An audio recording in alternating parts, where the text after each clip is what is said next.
Gracias a las lluvias, los apagones se suspenden hasta finales de febrero, porque las centrales hidroeléctricas generan hasta el 80% de la energía que consume el país. El proyecto del gobierno para subir el IVA del 12 al 15% no tiene respaldo en la Asamblea ni de sus aliados correístas y socialcristianos. Los partidos plantean otras opciones para enfrentar la crisis de seguridad. Los militares y policías han detenido a 859 personas durante 3 días de operativos en la guerra interna contra el terrorismo. Los 33 países de la Organización de Estados Americanos rechazaron los actos terroristas y se solidarizan con Ecuador.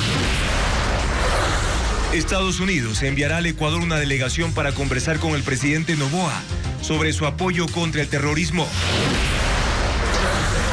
Se multiplican las muestras de solidaridad y agradecimiento a los militares, quienes patrullan el país en medio del estado de excepción. Han recibido desde pan hasta helados. Estados Unidos y Reino Unido lanzan una operación militar en Yemen contra rebeldes afines a Hamás, en represalia por los ataques contra embarcaciones comerciales en el Mar Rojo.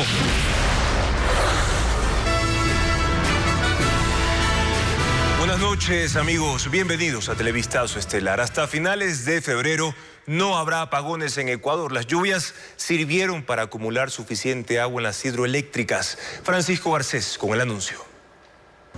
El suministro de electricidad en el país está garantizado hasta el 29 de febrero. Por eso no habrá apagones hasta ese día. Lo anunció la ministra de Energía con un video en redes sociales.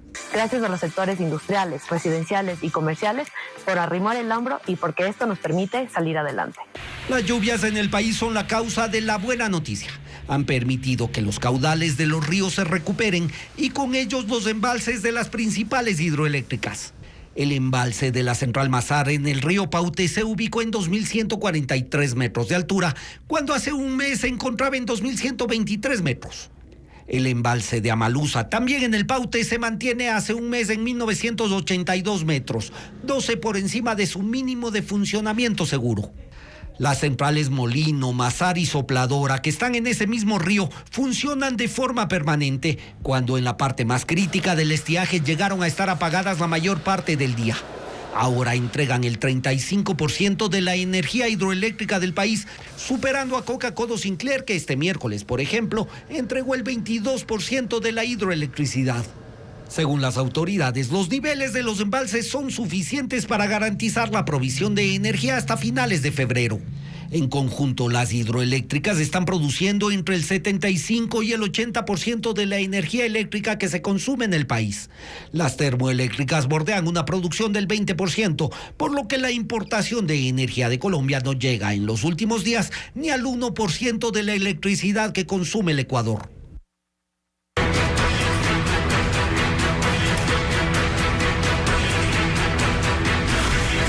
IVA, una carga para todos. El gobierno espera recaudar $1.071 millones este año para enfrentar el conflicto armado interno y la crisis social y económica con su proyecto de ley que incrementaría el IVA del 12 al 15%. Adriana Bermeo con el informe. El gobierno envió un nuevo proyecto económico urgente a la Asamblea Nacional, esta vez para enfrentar el conflicto armado interno, la crisis social y económica. La propuesta contempla subir el IVA de 12% al 15%. De llegar a aprobarse, la medida entraría en vigencia desde el 1 de marzo e implica una recaudación de $1.071 millones en el 2024. En el 2023, el Servicio de Rentas Internas reportó $8.400 millones de ingresos por IVA. Esto representa el 32% de la proforma de gastos estimados para ese año. Con la recaudación adicional, se eleva a $9.471 millones. Los recursos que se recauden por IVA no podrán ser preasignados y, según se explica en el documento, serán utilizados para la adquisición de armamento y equipos, mejoramiento del sistema de rehabilitación social y pago de asignaciones a prefecturas y municipios. En el proyecto no se establece temporalidad. Esto quiere decir que el incremento del IVA propuesto por el Ejecutivo será indefinido. Las deducciones y exenciones tributarias que se aplican al IVA continuarán vigentes. Por ejemplo, la devolución del impuesto a las personas con discapacidad y adultos mayores, también a los proyectos inmobiliarios. No hay apoyo a un incremento del IVA en la Asamblea Nacional. El texto entra al Parlamento solo con los votos oficialistas que no alcanzan para su aprobación. Patricio Díaz informa que las demás bancadas recomiendan otras medidas. La propuesta del Ejecutivo de incrementar el IVA del 12 al 15% no tiene adeptos en la Asamblea, fuera del bloque oficialista. Incluso sus aliados en la mayoría legislativa le niegan respaldo en esa propuesta. El Partido Social Cristiano anunció en un comunicado que no votará por la creación o aumento de ningún impuesto y ofrecieron una alternativa. Crear una especie de contribución especial temporal mientras dura la guerra y que sea depositada quizá estos recursos en una cuenta especial para poder financiar la guerra en la que nos encontramos los ecuatorianos. El correísmo tampoco apoyará la propuesta del presidente, lo dijeron en un comunicado y anunciaron que propondrán oficialmente al gobierno otro tipo de acciones. Mencionan dos. El incremento del impuesto a la salida de divisas, que al subir 2 puntos porcentuales permitiría una recaudación alrededor de $600 millones. La necesidad también de gravar con un impuesto a las grandes fortunas sobre $1,5 millones. Construye pide al gobierno que informe el costo que tendrá la guerra contra el terrorismo para de esa manera analizar opciones para recaudar recursos. Que se cree una cuenta única para que lo recaudado para combatir a los grupos de delincuencia organizada e inseguridad sea únicamente con ese fin, que se delimite un tiempo por el cual el Estado ecuatoriano estaría aumentando el IVA. Desde el bloque de gobierno aseguran que existe la posibilidad de dialogar y encontrar alternativas. Las leyes son para discutirlas, para debatirlas. ¿Acaso viene con un candado o están escritas en piedra? Perdóneme, también siendo realistas, cuidado, nos vamos a salir por el tema de que el populismo por acá o por acá. Acá hay que darles respuestas a las Fuerzas Armadas y a la Policía Nacional. Todas las bancadas sí reconocen que ante la declaratoria de conflicto armado para enfrentar a las organizaciones criminales se requieren recursos. Sin embargo, un incremento en el IVA no es para parte de ellas una opción.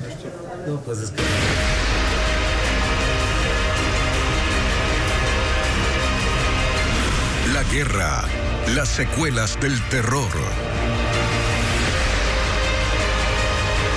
33 países de la Organización de Estados Americanos, OEA, rechazan los actos terroristas en Ecuador.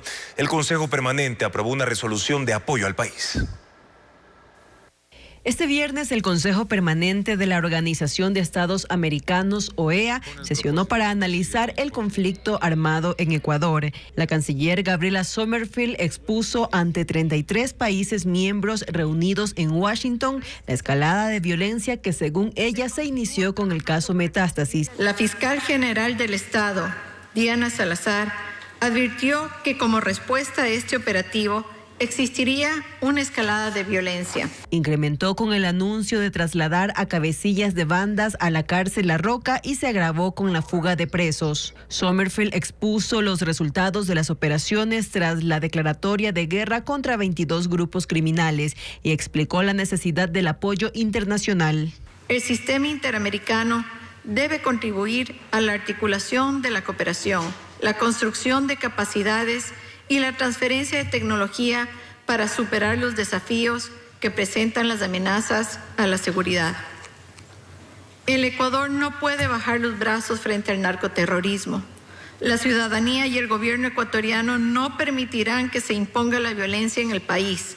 Tras su intervención, Costa Rica propuso la aprobación de la Declaración de Defensa de la Democracia y la Paz Social en la República del Ecuador, que fue aprobada por los países miembros. En 8 numerales respaldan el régimen de Daniel Noboa, reconocen sus esfuerzos para restaurar el orden público, rechazan los actos violentos protagonizados por la delincuencia organizada transnacional y se comprometen a seguir monitoreando la situación en Ecuador a fin de ofrecer la cooperación técnica que sea posible. Las medidas adoptadas por el gobierno ecuatoriano deben ser la vía para respuesta efectiva a la crisis. Estas medidas obviamente no eran fáciles de adoptar. Reconocemos la valentía y determinación con la que ha procedido el gobierno del presidente Noboa al respecto. Esta no es solo una crisis ecuatoriana, es un desafío regional que requiere de respuestas coordinadas y solidarias. El terrorismo siempre es un enemigo común de todos nosotros y es la causa profunda de preocupación para nuestra región. La canciller ecuatoriana agradeció el apoyo de la OEA y resaltó la importancia de la unión de sus miembros para respaldar al Estado de Derecho y la defensa de la sociedad civil. Y Estados Unidos ofrece acelerar la cooperación antiterrorista con Ecuador. En las próximas semanas llegarán 3 altos funcionarios del Departamento de Estado. Paul Romero con el informe. Estados Unidos acelera la asistencia y cooperación al gobierno del presidente Daniel Noboa para que enfrente a los 22 grupos terroristas que operan en el Ecuador. El Departamento de Estado, mediante un comunicado, detalla 4 ejes: incrementar el intercambio de inteligencia, combatir la actividad cibernética maliciosa, asistir con implementación de reformas penitenciarias, utilizar herramientas disponibles para dar con los responsables de la violencia criminal. No especifica cuáles. Para Estados Unidos, Ecuador vive niveles atroces de violencia y terrorismo a manos de grupos que califica de narcocriminales. Reafirmamos nuestro compromiso de mantener una estrecha colaboración con Ecuador, incluyendo la lucha contra las organizaciones criminales. Trabajaremos con el presidente Noboa para profundizar nuestra cooperación en materia de aplicación de la ley a través de programas de asistencia de seguridad de Estados Unidos. Para acelerar esa cooperación, 3 funcionarios importantes visitarán el país en las próximas semanas. Todd Robinson, subsecretario de la Oficina Internacional de Narcóticos; Kevin Sullivan, subsecretario adjunto de la Oficina de Asuntos del Hemisferio Occidental; y Laura Richardson, comandante del Comando Sur de Estados Unidos. Ella visitó el Ecuador en septiembre de 2022 y entregó equipos a las Fuerzas Armadas. Los primeros días de enero, el presidente Noboa, antes de que estalle la crisis de inseguridad, anunció el intercambio con Estados Unidos de chatarra militar, material bélico ruso y ucraniano, adquirido por las Fuerzas Armadas en 1995 por moderno armamento valorado en $200 millones. 3 días después del ataque terrorista a TC Televisión, Daniel Noboa se reunió con los trabajadores que fueron sometidos cuando cumplían sus labores dentro del canal. El presidente se solidarizó con ellos, como informa Luisa María Heredia. Daniel Noboa llegó a las instalaciones de TC Televisión en Guayaquil este viernes. Quería solidarizarse con los colaboradores de este medio de comunicación, prometerles que no volverán a vivir momentos como los del martes, cuando sujetos armados ingresaron al canal y los sometieron. Junto a las víctimas del ataque que el gobierno denomina como terrorista, el presidente recorrió cada una de las áreas que fueron tomadas: la redacción, el estudio y la cabina desde donde se transmite en vivo. Todavía se puede observar orificios por disparos en las paredes y puertas. Incluso en el piso quedan algunos casquillos. Durante la visita, Noboa estuvo acompañado también por el gobernador del Guayas, Alberto Molina, y por el secretario de Comunicación, Roberto Izurieta, quien dio declaraciones. Nos ha fortalecido en una causa nacional, que la representamos en este momento en el gobierno en nombre del pueblo ecuatoriano y que se ha expresado también a niveles políticos, que estamos pidiendo al pueblo ecuatoriano, a la Asamblea y a las Cortes todos los instrumentos que necesitamos para defender y salvaguardar la vida de los ecuatorianos. Izurieta resaltó el trabajo de la policía, que rescató a los trabajadores con vida y aprendió a los miembros de los tiguerones. Además, agradeció el apoyo internacional. Llamadas de solidaridad, de ofrecer el apoyo de la comunidad internacional ha sido enorme y las necesitamos. Necesitamos todo el apoyo posible. Va a ser un reto coordinarlo, pero el tener y recibir ese espíritu es muy importante. En exteriores de TC Televisión, el resguardo policial se mantiene. Grupos de unidades especiales hacen revisiones constantemente y patrullajes. A propósito del arribo del mandatario, también hubo militares. 5 rehenes más ya fueron liberados este viernes en la cárcel de Turín, Cuenca y en Cañar, donde también se registraron 2 presos muertos. Sin embargo, 170 siguen retenidos en 7 centros penitenciarios del país. Luis Alfredo Zúñiga actualiza la situación en las prisiones. Ya son 5 días en los que, con fugas, rehenes y altercados, una vez más se ha evidenciado la crisis carcelaria en el país. De 178 retenidos, 8 han sido liberados, los últimos 5 durante la mañana de este viernes en Cuenca y Cañar. Fueron 2 guías penitenciarios los liberados este viernes, según confirmó el Servicio de Atención a Privados de Libertad SNAI. Se suma la servidora administrativa que fue liberada el jueves. Sin embargo, solo en este centro carcelario se reportaron más de 60 rehenes. El SNAI en este punto dijo que se ha brindado atenciones a los presos y personas retenidas como parte de un protocolo humanitario. Por la tarde se confirmó la muerte de un privado de libertad. El equipo de medicina legal acudió para hacer el levantamiento del cuerpo. Pasado el mediodía, el SNAI también informó de la liberación de 3 servidores administrativos en el reclusorio de Cañar, donde se mantiene la vigilancia. El SNAI confirmó por la tarde que el cuerpo de un preso sin vida fue lanzado desde esta cárcel y se investigan las causas de la muerte. En Esmeraldas, 2 de los 13 rehenes fueron liberados. Se trata de una servidora administrativa y un guía penitenciario que fueron puestos a buen recaudo. Así lo señala un reporte de las Fuerzas Armadas y miembros de la Iglesia Católica. Cerca de la medianoche fue lanzado el cuerpo de Neri Vargas desde la cárcel de Machala. Un video mostró cuando los presos abrieron la puerta y lanzaron el cadáver embalado con plástico. La víctima estaba recluida desde noviembre por el delito de ataque y resistencia. 16 guías están retenidos en esta cárcel, que alberga 1.534 presos. En la cárcel de Archidón, en Napo, se reportó este viernes el hallazgo del cuerpo de un privado de libertad sin vida, quien había ingresado por el delito de violación sexual. La cárcel de Cotopaxi no registró mayor movimiento en los exteriores, donde se ha instalado un vallado y se observa presencia policial y militar. Familiares de los guías retenidos hicieron un plantón en la gobernación de Cotopaxi, mientras en los reclusorios de Loja y Tungurahua no se ha informado de la liberación de rehenes. Estados Unidos y Reino Unido lanzan una operación militar contra rebeldes hutíes en Yemen tras los ataques contra buques extranjeros en el Mar Rojo. Yemen es una república islámica ubicada en el sur de la península arábiga, con costas al Golfo de Adén y también al Mar Rojo. Está en el camino de una importante ruta comercial entre Asia, África y también el continente europeo. En ese paso marítimo, la milicia yemení, que respalda, por cierto, al grupo palestino Hamas, ha secuestrado y destruido buques vinculados con Israel. Informa Ileana Suárez. Las imágenes publicadas por la Real Fuerza Aérea Británica muestran ataques de precisión contra objetivos en Yemen, un aeródromo y edificios donde los rebeldes hutíes guardaban drones para perpetrar ataques en el Mar Rojo contra buques extranjeros, supuestamente vinculados con Israel, pues los hutíes son aliados del grupo Hamas. Yemen denunció que la coalición estadounidense británica usó barcos, submarinos y aviones en esta acción militar y que 5 milicianos hutíes han muerto.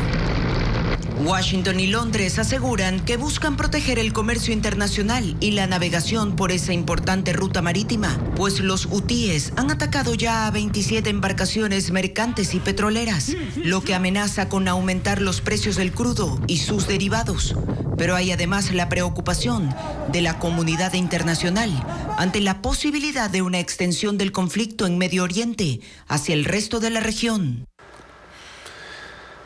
Pero ¿quiénes son los hutíes de Yemen y por qué están en la mira de potencias extranjeras? Ese grupo se consolidó hace más de 10 años como una fuerza militar rebelde a partir de las revueltas de la primavera árabe. Informa Pedro Jiménez.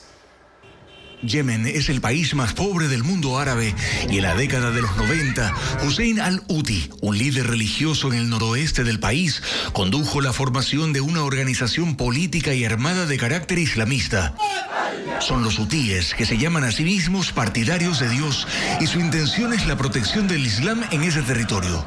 Para el año 2011, habían comenzado en Yemen las protestas contra la dictadura del presidente Ali Abdullah Saleh, que tenía 32 años en el poder. La llamada primavera árabe se consolidaba con revueltas en una docena de países de la región y los hutíes, apoyados por la República Islámica de Irán, se convirtieron en una fuerza rebelde que llegó a tomar el control de Saná, la capital, expulsando a los futuros gobiernos a la ciudad de Adén en el sur del país. En 2015, Yemen estaba inmersa en una guerra civil, una lucha que ha cobrado miles de vidas y generado una crisis alimentaria sin precedentes, llegando los hutíes a controlar el 30% del territorio de Yemen y gran parte de los recursos. En la administración de Donald Trump, Estados Unidos declaró a los hutíes como grupo terrorista. El lema de la organización es Dios es grande, muerte a Estados Unidos, muerte a Israel y victoria del Islam. De ahí que se han involucrado en acciones militares contra Israel por la guerra en Gaza contra otro de sus aliados, el movimiento Hamas. La Corte Constitucional trata una demanda para eliminar las causales de divorcio como adulterio, abandono de hogar o ebriedad. El demandante alega que si uno de los cónyuges ya no quiere estar casado, debe bastar su voluntad y el Estado no debe obligarlo a demostrar el motivo. Jacqueline Rodas con más. La Corte Constitucional, en audiencia, analiza la posible eliminación de las causales de divorcio. El abogado quiteño Sergio Núñez presentó la demanda alegando que cuando uno de los dos cónyuges ya no quiere estar casado, el otro no le puede obligar a seguir en el matrimonio y el Estado no le debe forzar a encajar su situación en una de las causales vigentes para probar que hubo adulterio, violencia, falta de armonía, amenaza contra su vida, actividades ilícitas, que su pareja tiene una condena mayor a 10 años, es ebrio habitual o toxicómano, o que abandonó el hogar. Farid Simón, en representación del demandante, pidió que esa norma se declare inconstitucional. Y si no encuentra una causal, ¿tiene que construirla? ¿Tiene que inventarla? ¿Qué pasa si una persona simplemente deja de tener afecto? Ya no quiere seguir casada. Someterles a las partes a la oprobiosa obligación de demostrar ante un juez sus problemas personales, los aspectos más íntimos de su vida, es una violación clara a varias normas constitucionales. Aclaró que la tenencia de hijos menores de edad o el destino de los bienes se resuelven en procedimientos independientes. La demanda fue respaldada por 3 particulares. También se presentó un recurso en contra y la oposición del presidente del Legislativo, Henry Kronfle, mediante la abogada de la Asamblea Nacional, entidad demandada en esta causa. La idea, según quien solicita la inconstitucionalidad, es que eres libre de hacer lo que quieras sin tomar en cuenta que este tipo de acciones pueden perjudicar a terceras personas, al cónyuge en este caso. La jueza Carmen Corral preparará un proyecto de sentencia que someterá al Pleno de la Corte Constitucional para su votación. Y precisamente el número de matrimonios en el país va en descenso desde el año 1997. En cambio, los divorcios aumentan, la mayoría por consentimiento mutuo, por vía judicial y notarial. Elaine Sánchez con más datos. Los divorcios en Ecuador crecen. En el 2022 hubo 24.595, 3.129 más que 10 años antes. La mayoría de hombres se divorcia entre los 40 y 44. Las mujeres entre los 30 y 35 años. El 51.5% de divorcios se dieron en la sierra, el 43% en la costa, el 5.1% en la Amazonía y Galápagos con el 0.5%. En general, un matrimonio dura 16 años. Otro de los cambios en las parejas es que ya no se casan tras relaciones largas.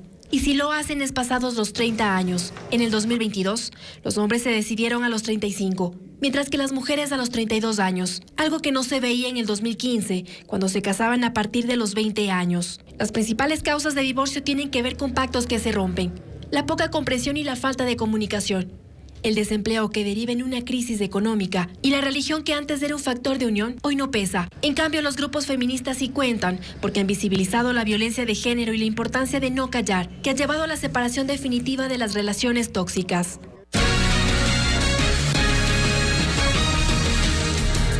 Falló un nuevo intento por anular la sentencia del caso Sobornos, que tiene como principal condenado al expresidente Rafael Correa. Esta tarde, un tribunal de la Corte Nacional de Justicia inadmitió los recursos de revisión presentados por 2 sentenciados. Informa Jacqueline Rodas. La Corte Nacional de Justicia negó 2 recursos de revisión que pretendían echar abajo la sentencia de 8 años de prisión y $14 millones de indemnización en el caso Sobornos, dictada en contra de 20 condenados, entre ellos el expresidente Rafael Correa, el ex vicepresidente Jorge Glass, exministros de su gobierno y empresarios que tenían contratos con el Estado. Este viernes el tribunal, conformado por Felipe Córdoba, Byron Guillén y Luis Rivera, notificó a las partes su decisión de no dar paso a las pretensiones presentadas por Ramiro Galarza, dueño de Concermín, y Alberto Hidalgo de la constructora Hidalgo e Hidalgo, que según el fallo pagaron coimas a Alianza País entre los años 2012 y 2016. La revisión es un recurso extraordinario que solo se acepta si existen pruebas nuevas que confirmen fehacientemente que la sentencia fue errónea. Los jueces determinaron que Galarza e Hidalgo no cumplieron con la norma. Con este fallo, la condena ejecutoriada sigue en firme. No es la primera vez que se intenta anular la sentencia del caso Sobornos. En 2022, el exsecretario jurídico de la presidencia, Alexis Mera, presentó el mismo recurso y fue rechazado. La mayoría de condenados están prófugos y no han pagado la reparación al Estado. Al momento, la Corte trata de recuperar el millonario monto mediante la incautación de bienes y fondos, pero el valor es mucho menor a los 14.7 millones que deben. El Consejo de la Judicatura revirtió la resolución que extendió hasta el año 2030 el periodo de 6 jueces de la Corte Nacional. De esa forma queda insubsistente la decisión tomada por el expresidente Wilman Terán y el vocal Javier Muñoz, ahora procesados y presos. Muñoz intentó participar y votar en esa sesión desde la cárcel 4 de Quito. Envió un oficio pidiendo que le envíen el link de Zoom para poderse conectar. Al inicio de la sesión, el presidente Álvaro Román rechazó el pedido y remitió la solicitud al Servicio de Atención a Privados de Libertad, SNAI, para que investigue ese hecho. Israel enfrenta una acusación de genocidio ante la Corte Internacional de Justicia por la guerra en la Franja de Gaza. La denuncia fue hecha por Sudáfrica, alegando que las fuerzas israelíes buscan el exterminio de los palestinos. Sin embargo, en la audiencia de hoy, Israel insistió en que su lucha es solamente contra Hamás. Merlis González con los detalles. La guerra emprendida por Israel contra Hamás después de que el grupo terrorista incursionara en su territorio, asesinar y secuestrar a civiles en octubre del año pasado, tiene consecuencias judiciales. Israel fue acusado ante la Corte Internacional de Justicia con sede en La Haya por genocidio, un término que se refiere a la intención de destruir a un grupo étnico, religioso o racial que surgió precisamente del exterminio judío durante la Segunda Guerra Mundial, pero que ahora Sudáfrica usa en su contra por la ofensiva militar en la Franja de Gaza. Los palestinos en Gaza están siendo asesinados por armas y bombas israelíes desde aire, tierra y mar. También corren el riesgo de morir de hambre, deshidratación y enfermedades por el asedio. Es una conducta que hace que lo esencial para la vida sea inalcanzable, dijo la representante sudafricana durante el primer día de audiencias. Su país pide a la Corte que ordene un cese al fuego inmediato. Israel se defendió este viernes diciendo que sus acciones son contra Hamás, grupo que ha construido una red de túneles debajo de barrios, escuelas, albergues y hospitales de Gaza, convirtiendo a los ciudadanos en escudo humano. Además, sugiere que el número de víctimas aún no está claro. Se informa de más de 23.000 fallecidos, pero son estadísticas no verificadas, proporcionadas por el propio Hamás, una fuente difícilmente fiable. Al tribunal no se le dice si son en realidad militantes. Israel se suma a países como Rusia, Myanmar, Bosnia y Ruanda, acusados de matanzas masivas. La Corte Internacional de Justicia tiene un mes para responder a la petición del alto al fuego, pero el caso completo puede durar años. 50 países, entre ellos Colombia, Brasil, Bolivia, Nicaragua, Venezuela y Cuba, apoyan la denuncia de genocidio, mientras que aliados de Israel como Alemania sostienen que solo se defiende de un grupo terrorista.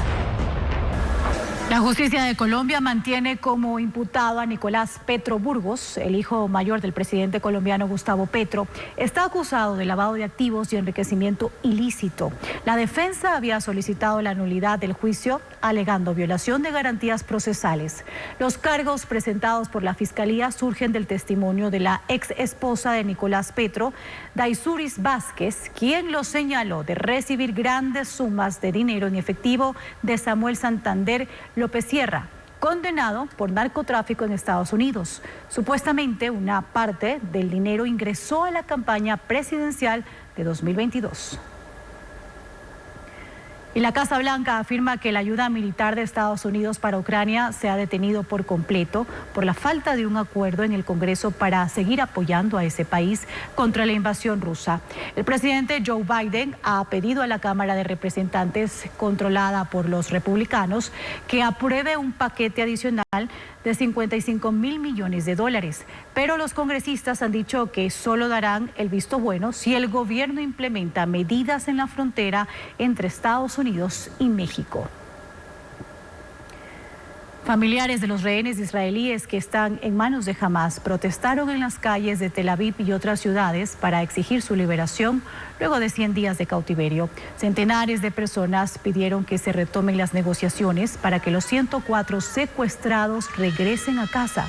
Sin embargo, este viernes, Israel rechazó la propuesta de Qatar, país mediador del conflicto, de liberar a todos los rehenes a cambio de detener el ataque en Gaza y permitir el exilio de los cabecillas de Hamás.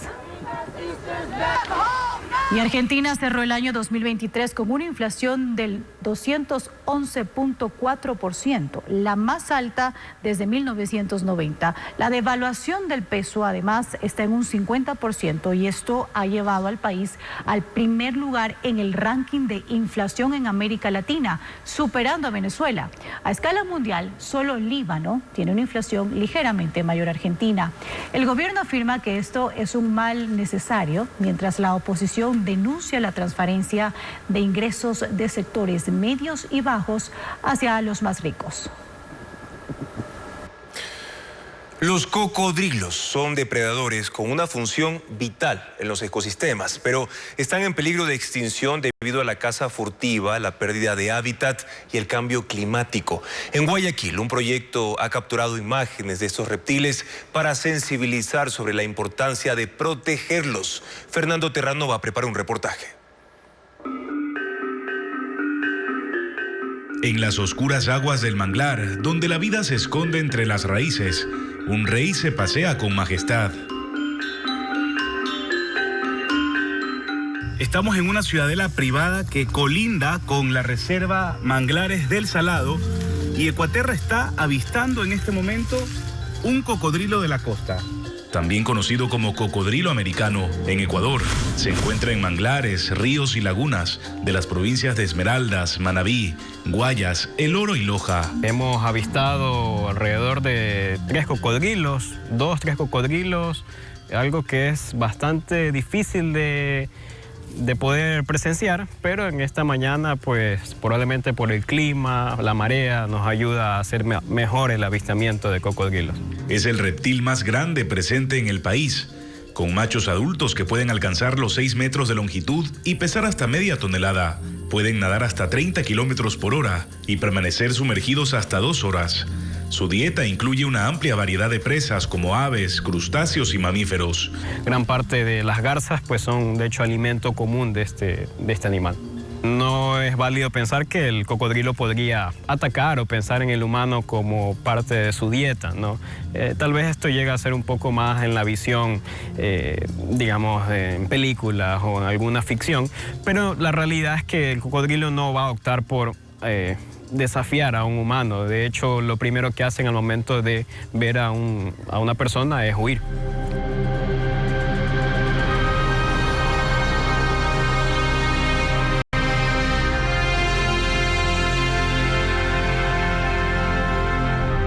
El biólogo Benjamín Navas, fundador del proyecto de educación ambiental Keeping Science, lleva adelante un monitoreo de fauna con cámaras trampa 3 dispositivos colocados en puntos estratégicos del estero salado han logrado más de 40 registros en 3 meses. Estimamos que entre esos 40 tenemos alrededor de 5 individuos. Nos basamos en esto por la longitud, por ciertas cicatrices, ciertas características que definen a estos individuos. En Ecuador, los cocodrilos de la costa se encuentran en peligro crítico de extinción. Sus principales amenazas son la contaminación, el cambio climático y la pérdida de su hábitat. Su extinción tendría graves consecuencias para el ecosistema, ya que los cocodrilos juegan un papel importante en la regulación de las poblaciones de otras especies. Hablamos de que esta especie es un depredador tope. Esto quiere decir que se encuentra en la cúspide de la pirámide alimenticia. Podríamos pensar en el cocodrilo como una especie muy parecida al tiburón, tal vez, que es un depredador tope en ecosistemas marinos, o el jaguar, como es el tope, en cambio, en los bosques. Para proteger a los cocodrilos de la costa, es necesario conservar su hábitat y educar a la población sobre la importancia de esta especie. Sucede mucho, en este caso, la interacción de humano-cocodrilo, que las personas dicen, ok, ojalá que la policía se los lleve a otros sitios. Pero esa no es la idea, ¿no? Debemos entender que a la larga este es su hábitat, ellos deberían estar aquí, están aquí por un motivo, y que no hay un peligro en general. Sabemos que eso sí, no hay que tentar al peligro en el sentido de que no podemos acercarnos demasiado. Uno de los depredadores más espectaculares de la naturaleza, señor de las aguas, guardianes de vida.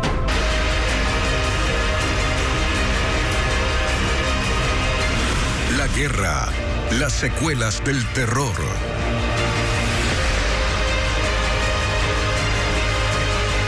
En 3 días de operaciones antiterroristas, las Fuerzas Armadas y la Policía Nacional han detenido a 859 personas. Este fin de semana se ejecutarán nuevas intervenciones. Paul Romero con el reporte. Desde el 9 de enero, cuando empezaron las operaciones antiterroristas entre Fuerzas Armadas y Policía Nacional, se han detenido a 859 personas, 94 por terrorismo y el resto por otros delitos. Este viernes las Fuerzas Armadas continuaron con las operaciones de control para detener e incautar armas y municiones. En Manabí, 6 detenidos de los choneros, 3 fusiles, 5 pistolas, escopetas y municiones. Los Ríos, 6 detenidos, un rifle, una subametralladora y una pistola. En Guayas, 2 detenidos, cabecillas de los Águilas, un fusil, una subametralladora y 56 municiones. El Oro, 2 detenidos de los Lobos. En Azoay, 2 detenidos de los Lobos. En Sucumbíos, 2 detenidos también de los Lobos. Hoy no hubo enfrentamientos, pero subió la incautación de armas y municiones en Esmeraldas. En esa provincia se decomisaron 37 armas de fuego y 34 explosivos. En días anteriores el promedio fue de 15. Hasta el momento se han realizado 1.479 operaciones militares con la participación de más de 30.000 soldados. Ecuador exigirá certificado de antecedentes penales a extranjeros que ingresen por las fronteras de Colombia y Perú, pero los controles aún no se realizan. Fabiola Santana explica por qué. Este jueves en la noche, el Ministerio de Gobierno informó que el Ecuador exigirá certificado de antecedentes penales a los extranjeros que entren por las fronteras con Colombia y Perú. El objetivo es controlar el ingreso de individuos que se constituyan una amenaza para el país o riesgo para la seguridad pública. Esto en el contexto de la crisis armada interna. El gobierno ordenó a la Subsecretaría de Migración del Ministerio del Interior efectuar los controles migratorios en los pasos fronterizos. Los operativos aún no se realizan, pues esta dependencia trabaja en los lineamientos del acuerdo ministerial para no afectar convenios internacionales. El marco normativo incluirá exenciones. Una ya prevista es a menores de edad acompañados de un familiar dentro del 4º grado de consanguinidad o 2º de afinidad. Ellos no deberán presentar el certificado. Los extranjeros, según la Constitución Política de la República del Ecuador, tienen iguales derechos y de la misma manera obligaciones. El gobierno adelantó que la medida se extenderá durante 60 días desde la vigencia del decreto de estado de excepción que inició el 8 de enero. El certificado de antecedentes debe ser del país de origen o de residencia durante los últimos 5 años. El documento deberá estar apostillado para que tenga validez. Especialistas en derecho internacional y constitucionalistas coinciden en que Ecuador solo puede recibir ayuda de otros países mediante la cooperación que no necesariamente incluya una incursión de tropas extranjeras. Diego Cuenca explica los límites para aceptar asistencia de otras naciones. 38 países ofrecieron asistencia internacional para enfrentar el conflicto armado contra los grupos terroristas en Ecuador. El presidente Daniel Noboa ha dicho que aceptó la ayuda de Estados Unidos y Argentina, cuya nación pretende enviar sus fuerzas de seguridad. Pero legalmente se puede recibir a tropas de otras naciones para operaciones en territorio nacional. La Constitución, en su artículo 5, indica que no se permitirá el establecimiento de bases militares extranjeras, ni de instalaciones extranjeras con propósitos militares. Citando esa norma, el constitucionalista André Benavides dice que limita el apoyo internacional. Por lo tanto, cualquier ayuda que se pretenda brindar, obviamente que tiene que ser en el marco de la cooperación respecto de estrategias, tácticas e inclusive la donación de cualquier tipo de armamento o munición. Pero decir que van a venir las Fuerzas Armadas de Estados Unidos, las Fuerzas Armadas de Argentina o cualquier tipo de grupo militar, evidentemente nuestra Constitución lo prohíbe. Agrega que una opción para recibir soldados extranjeros es que los países implicados suscriban un convenio, que luego debe ir a la Corte Constitucional, aunque esa entidad requerirá que la Asamblea Nacional tome una decisión. Uno de los principios fundamentales del derecho internacional es la colaboración internacional.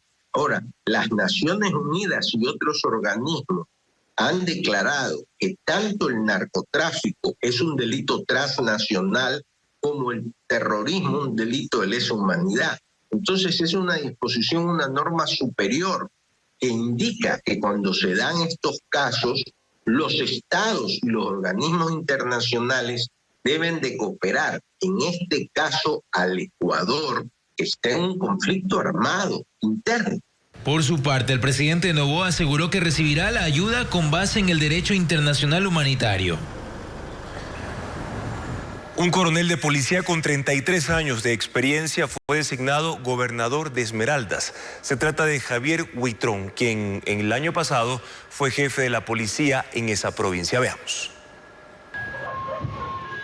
Tras la ola de violencia vivida esta semana en Esmeraldas, la mañana de este viernes se realizó la posesión del nuevo gobernador, el coronel de policía en servicio pasivo, Javier Huitrón Flores, de 53 años. Esto luego de que el miércoles se publicara el decreto ejecutivo 113, que daba por culminadas las funciones de Jorge Benítez, quien estuvo tan solo 35 días en el cargo.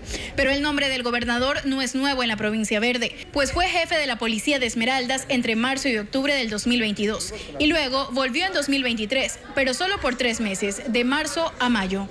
Su principal característica fue liderar operativos antidelincuenciales que se hacían en aquella época por primera vez en los sectores más peligrosos de la urbe, y sus enérgicos y frontales discursos en la lucha contra el crimen organizado. No tenemos que tener miedo de hacer uso del arma, compañeros. Hagámoslo, hagámoslo. Estamos preparados. Sectores como La Guacharaca, 50 Casas y El Coral fueron intervenidos de forma continua por Huitrón y agentes policiales. Ahora, como gobernador, su objetivo es devolverle la paz a los esmeraldeños. No podemos ser permisivos, observar a estos grupos terroristas incinerando vehículos. No podemos permitir que vayan y avaleen locales comerciales. No lo vamos a permitir. Serán abatidos.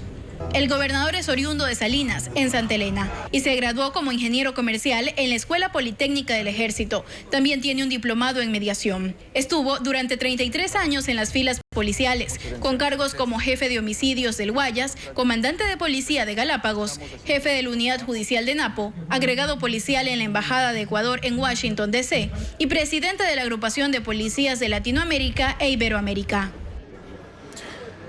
Atención, porque las clases se mantienen aún en modo presencial según el Ministerio de Educación, mientras en hospitales y también transporte público trabajan con una menor afluencia de usuarios porque hay personas que temen salir de casa. Estefanía Arias habla también sobre otros servicios.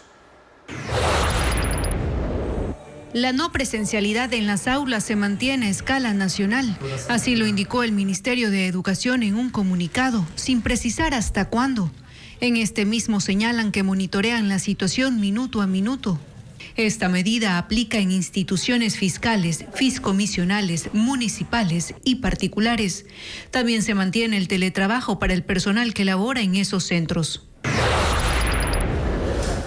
Aun cuando la consulta externa se reactivó en los hospitales del país desde este jueves, la afluencia de pacientes es baja.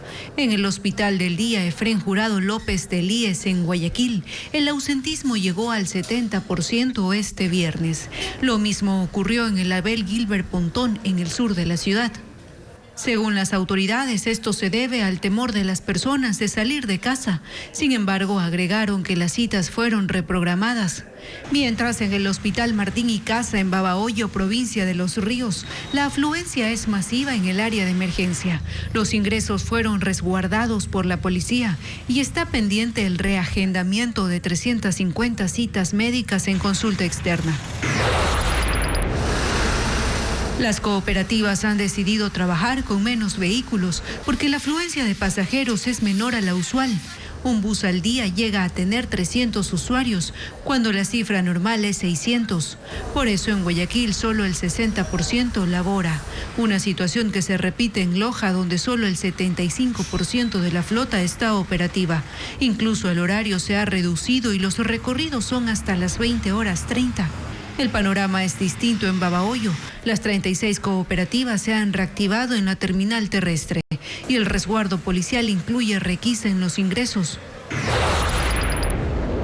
Los locales en la ciudad de Loja han optado por un cambio en sus horarios de atención. Abren desde las 9 de la mañana y cierran a las 17 horas como medida de seguridad.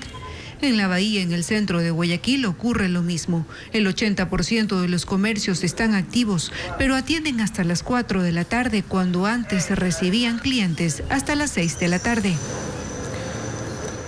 Y hace pocos minutos, el Ministerio de Educación confirmó que la no presencialidad en los planteles educativos fiscales, fiscomisionales, municipales y particulares se mantiene a escala nacional en todo el territorio nacional hasta el miércoles 17 de enero, el miércoles de la próxima semana. Mediante los canales oficiales se anunciará si hay cambios en la medida. Y en redes sociales, miles de personas se han unido a la campaña Esto también es Ecuador, publicando videos y fotos de atractivos turísticos del país para tratar de contrarrestar los mensajes por la ola de violencia. Luis Alfredo Zúñiga nos cuenta más.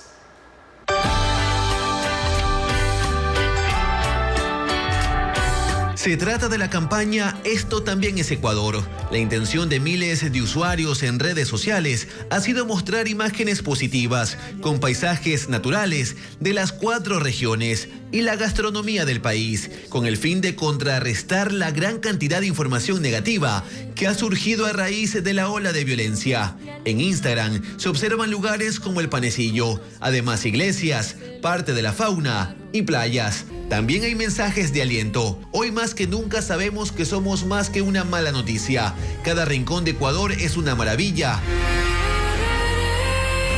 En la red social X el panorama es similar. Se ha viralizado la frase Esto también es Ecuador, con fotos y videos que son replicados por los usuarios. Y TikTok no se queda atrás.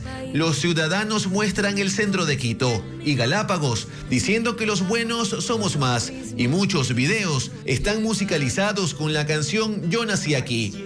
Yo nací en este país, que sabe a caña y algodón, que se ilumina mucho antes de que salga el sol. Asimismo aparecen volcanes y más paisajes. Ahí también dejan mensajes.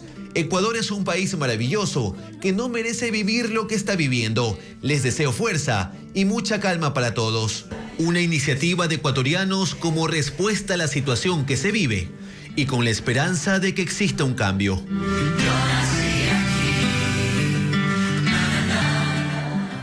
Y en medio de los operativos, los militares han recibido gestos de solidaridad y agradecimiento por parte de la ciudadanía. Estefanía Arias recogió algunos de los videos de estos actos que ya se han viralizado en las redes sociales. En tiempos difíciles, los actos de bondad no faltan. En medio de un operativo este viernes en el suburbio de Guayaquil, un señor comenzó a repartirles encebollado, por supuesto, albacora para coger fuerzas. Estamos colaborando con las Fuerzas Armadas. Gestos que se han repetido en otras partes del país. En Riobamba, este hombre regaló sus helados de vainilla a un grupo de uniformados que se movilizaban en un camión. Hasta salsa de chocolate les puso. Este otro ciudadano de Portoviejo llegó con una docena de panes y con su funda se acercaba uno por uno. Bien dicen que el pan en el desayuno nunca puede faltar. 82 años que tengo y todavía tengo energía, y para ser solidario con todos ellos porque ellos son con nosotros. En estos momentos hay que darle la mano a ellos porque ellos nos están dando a nosotros. Y en esa misma ciudad manabita, un hombre repartía botellas con agua a los militares y policías que custodiaban el mercado central. Con ese calor les vino bien. Otro video que se ha viralizado es el de esta niña parada en una esquina del sur de Guayaquil, esperando que dos uniformados se acerquen para darles agua. Pero la fuerza pública también ha retribuido estas muestras de cariño. En la provincia de El Oro, una joven les había regalado jugo y pan. Pero cuando se enteraron que ella cumplía 15 años, la buscaron y le cantaron con un pastel. ¡Feliz cumpleaños a ti! ¡Feliz cumpleaños a Yuri! ¡Feliz cumpleaños a ti! Así es como el ecuatoriano extiende la mano para decirle a los militares y policías, gracias.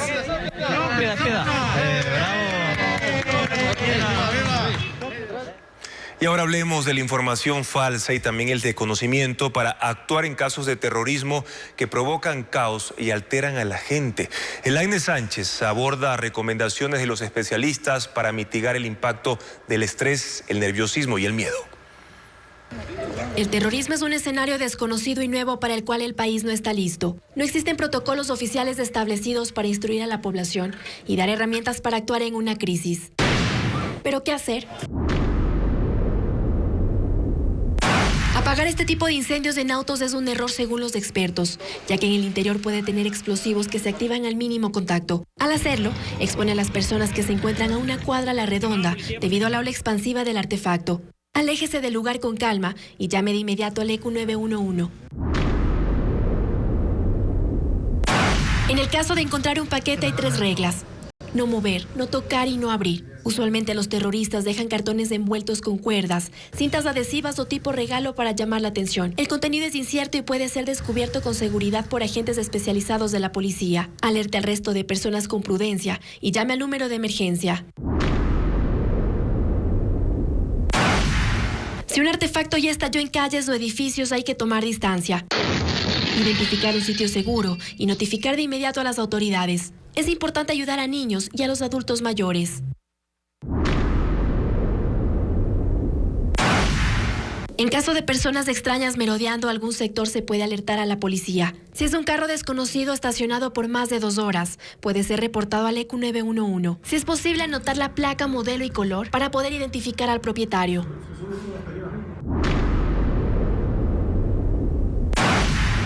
La tecnología mal utilizada puede generar informaciones falsas. Para evitarla, es necesario verificar que la página sea de una fuente o medio confiable. En caso de fotografías, se puede comprobar su veracidad o que corresponda a una información real, Google Image o Bing. Fijarse en las fechas.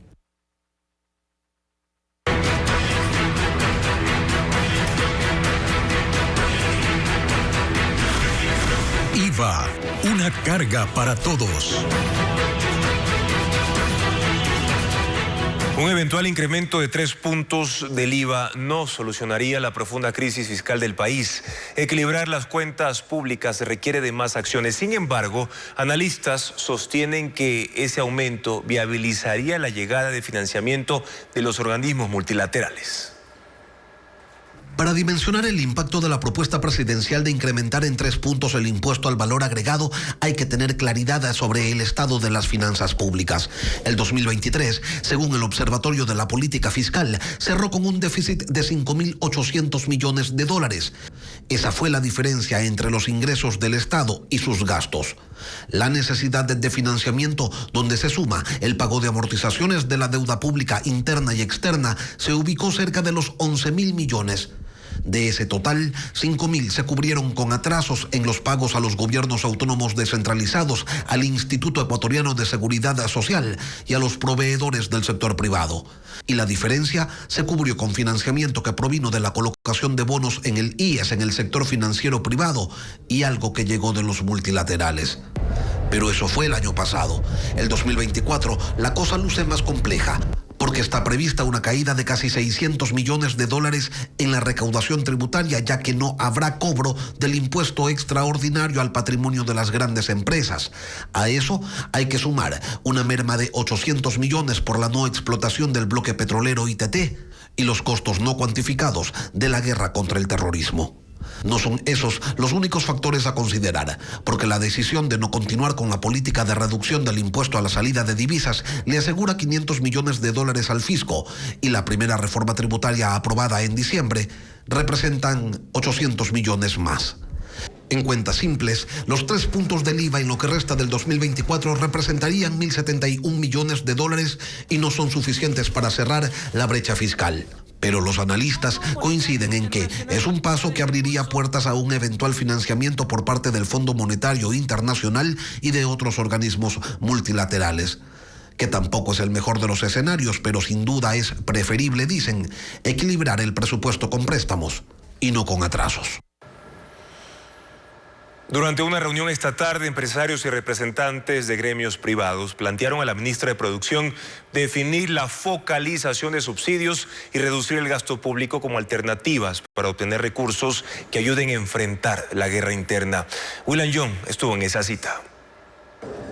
Fue un encuentro virtual entre delegados de gremios productivos y exportadores con la ministra Sonsoles García. Los empresarios plantearon alternativas al aumento del IVA, tomando en cuenta que en la Asamblea aún no hay respaldo a esa propuesta. Es comenzar a hablar de los subsidios a los combustibles. Ahí se va gran cantidad de recursos, pero eso tiene todo un proceso de socialización, focalización. También el tema de compras públicas, que precisamente estas compras públicas sean transparentes y permitan generar ahorros. Pero en la cita, según Jarrín, la delegada del gobierno les insistió en que la elevación de 3 puntos del IVA es la primera opción del régimen, que lo de la focalización de los subsidios a los combustibles quedará postergado, aunque no está descartado, y les adelantó otra medida para recaudar algo más, en la que ya están trabajando. Eliminación de secretarías sin sentido que existen todavía, eso no supo mencionar. Al final de la reunión, los representantes del sector privado coincidieron en que la opción de aumentar el IVA es la que tendría menor impacto negativo en la ya golpeada economía.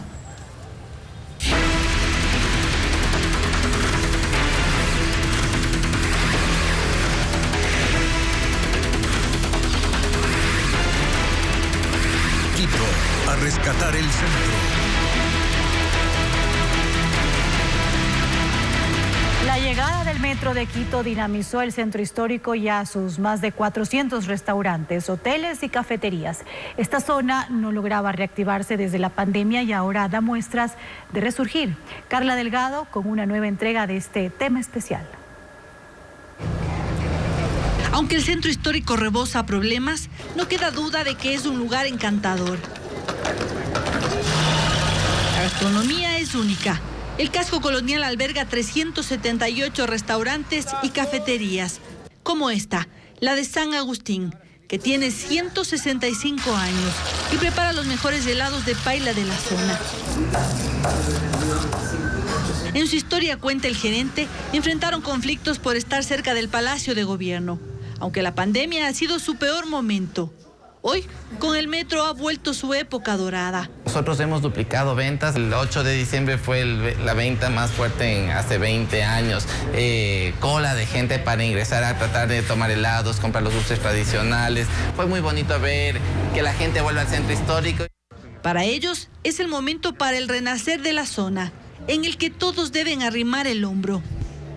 Se debe trabajar en conjunto, tanto la comunidad, la empresa privada y el sector público. Porque si le dejamos a solo a una parte que se haga cargo, es como un avioncito que empieza a despegar, pero despega solo a medias. Pero si despegamos todos juntos, vamos a salir adelante. De a poco vuelven a apostar por el centro.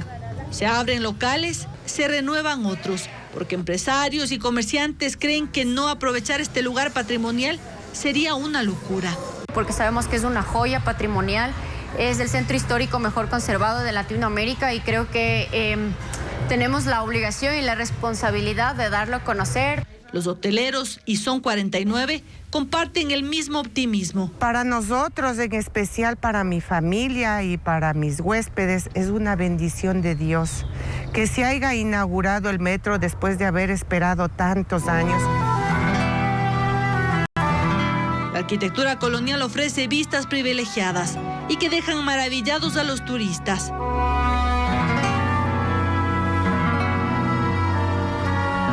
Todos coinciden en que deben sacar partida al momento.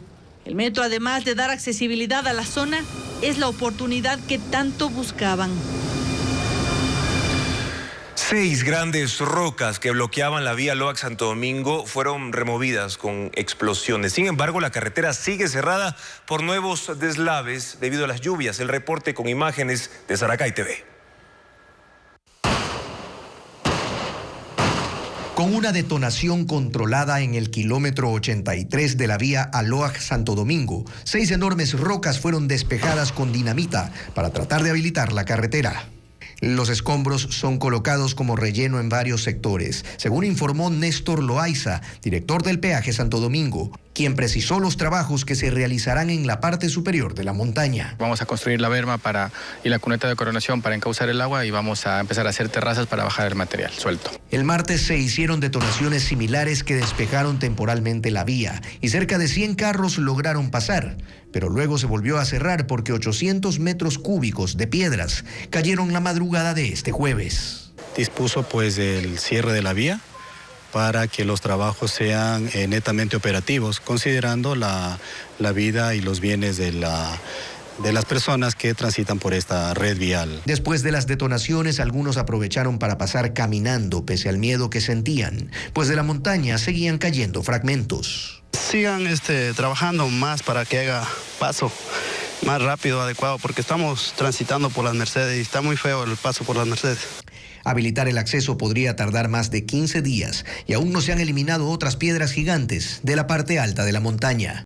Las pruebas de ancestría ya se realizan en Ecuador. Son exámenes que se hacen a partir de una muestra de sangre. Los resultados proporcionan información sobre la ascendencia de los usuarios, como indica Adriana Bermeo. El laboratorio de la Cruz Roja es el primero en hacer pruebas de ancestría en el país. Ofrece el servicio desde octubre del año pasado y hasta el momento 20 personas se han realizado el análisis. De este tipo de exámenes se obtiene información del origen de una persona según su componente genético.